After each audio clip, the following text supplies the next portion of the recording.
Rockets up by 4.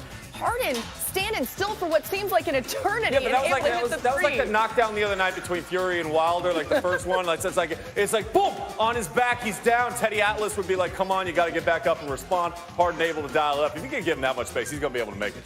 Perk, later in the first, Harden hitting Jeff Green, a nice no-look pass there. Yeah, what I love about this play is, look, he's got the look off, back cut into space, and that's what small ball can bring. It spaces the floor wide enough to allow lanes if you're active and you're moving. It's so much fun to watch what he's able to do with these no-look passes. That's, of course, the sidestep 3. Harden had 31 points in the first half on 75% shooting, 4 or 5 from 3. Third quarter's where we picked this one up. Rockets up by 10, and Harden behind the back there. Yeah, I'm not giving him credit for that. I mean, that was a nice pass, but I mean, the defense was kind of lackadaisical, giving a little bit too much space. Harden was sensational. Did not score, by the way, in the fourth quarter. Had 37 through 3. Did not score in the fourth. Didn't matter because they were playing the Knicks. Yeah, Harden finished with 37 points and 9 assists. The Rockets win that one. Hey, the Rockets have fully committed to this micro ball philosophy, and so far, results have been very positive. Since January 31st, players 6'7" or shorter have accounted for 97% of their total points. They've gone 8-2 over this stretch. Perk here as well. And a lot of people wondered if this small ball situation could actually work out. What do you think about it, especially how it could work in the playoffs, how they can sustain this? Well, first of all, I think for it to work, the focal point needs to shift even more so from James Harden to Russell Westbrook, because he is thriving in this open floor. In years past, he drives and just looks right away. Now he can play with a little pace and tempo. Pulls it back out. You got shooters around. How many players are on that side of the court that can stop him? One. You're going one-on-one with Russell Westbrook. Advantage Westbrook. In fact, since they've gone to the small ball, his average shot distance is under 10 feet. His efficiency, 55% from the field. You bunch everybody up. You've got to guard Harden on this down screen from P.J. Tucker. That brings everybody together. Again, shooters on the weak side. That means nobody there as what Russell Westbrook turns that corner and sees that open lane. And in fact, his drive frequency is the highest in the NBA since they've gone to the small ball. Let's remember, Perk, they are 5-2 in the small ball. Could easily been 6-1 if Bogdanovich's shot doesn't go in. That was actually defensively very well covered for the Rockets. Absolutely. And Perk, you weren't initially a believer in this small ball thing, but now you're kind of starting to buy in a little bit more. Well, yes, because they took away the center, and I think this is they did this because of Russell Westbrook. But who wants this smoke? I'm talking about you got 2 former MVPs in their prime. You got Russell Westbrook, who's leading the league in 2020 in points in the paint, averaging 20 points a game.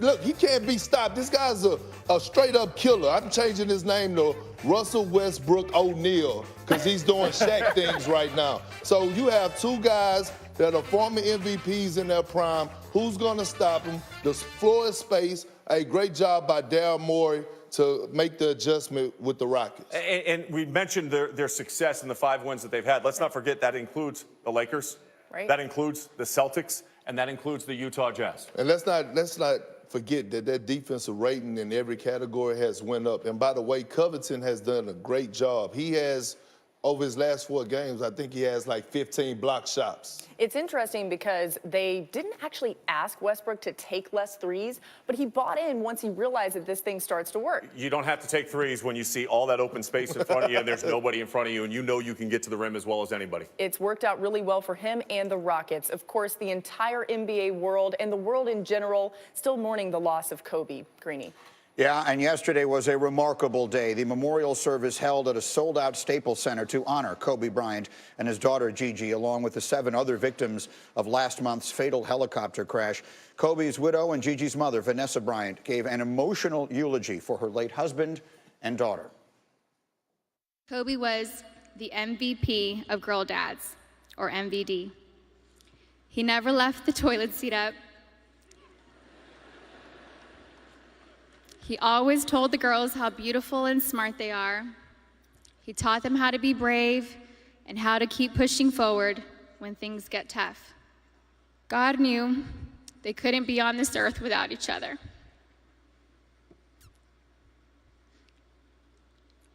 He had to bring them home to heaven together. Babe, you take care of our Gigi. And I got Nani, Bibi, and Coco. We're still the best team. We love and miss you, Boo Boo and Gigi. May you both rest in peace and have fun in heaven until we meet again one day. We love you both and miss you forever and always. Mommy. Her speech was extraordinary. That's Michael Jordan helping her off the stage after her speech. He was one of many NBA legends on hand, along with dozens of current NBA and WNBA stars and Laker legends and other celebrities.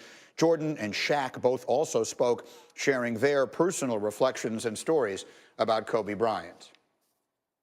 When Kobe Bryant died, a piece of me died. And as I look in this arena and across the globe, a piece of you died, or else you wouldn't be here. He wanted to be the best basketball player that he could be.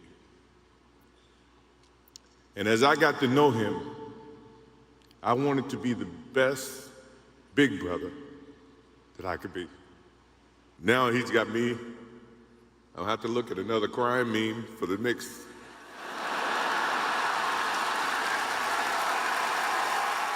The day Kobe gained my respect was the guys were complaining.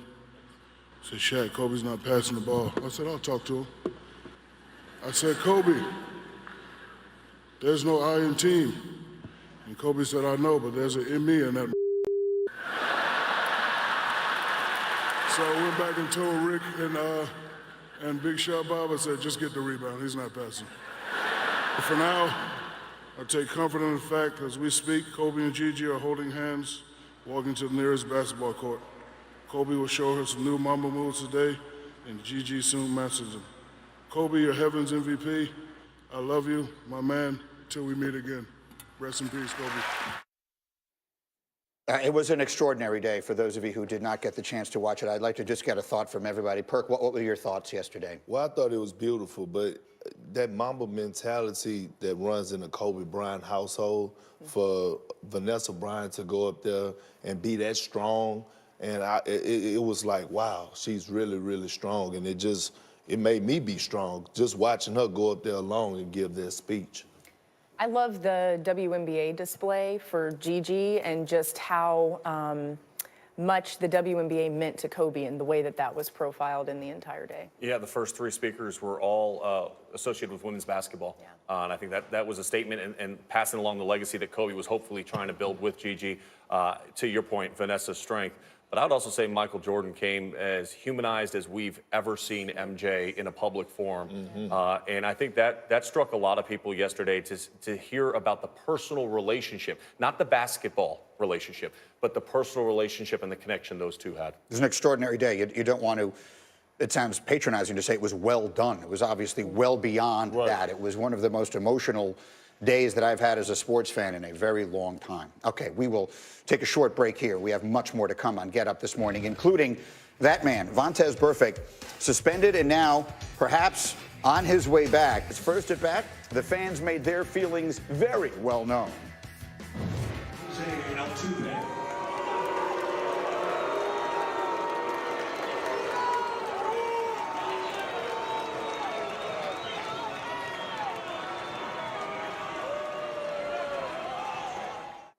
So get used to that. And here's Buster Olney, you know, and this is interesting to me, Buster, because Altuve is among the most, or was, among the most beloved players in the sport. Now he's sort of the face of this whole thing. How are he and the Astros, do you think, handling all of this negativity?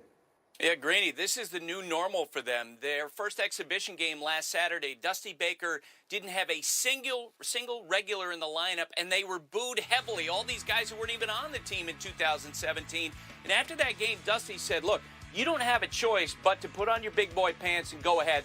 That's what Jose Altuve did yesterday. He's booed before that first plate appearance. Later, he hits a double. He's hit by a pitch unintentionally, just jogs to first base and moves on. They have no choice but to handle it in the way Altuve did yesterday. Or to handle it the best that they can. And this is a team that, look, when all this conversation kind of goes away, they're still a significant title contender. How do you expect all of the negativity to affect them on the field? And that is a question that a lot of players with other teams have asked me about this spring. They've wondered, how will Altuve handle it over the long season? How will George Springer handle it? How will Alex Bregman handle it? Look, I covered Roberto Alomar, Hall of Famer, when he was booed in every road game after he had that spitting incident. I believed it really affected him and affected the way that he played the game. On the other hand, we saw Barry Bonds get booed all the time. It didn't bother him at all. This is going to be a big question around this team. They finished 10 games ahead of Oakland last year. They lose Garrett Cole, but how they handle the booing will be a big factor. Yeah, it's an interesting dynamic because there are some players who love to be the villain, and we see it in all sports.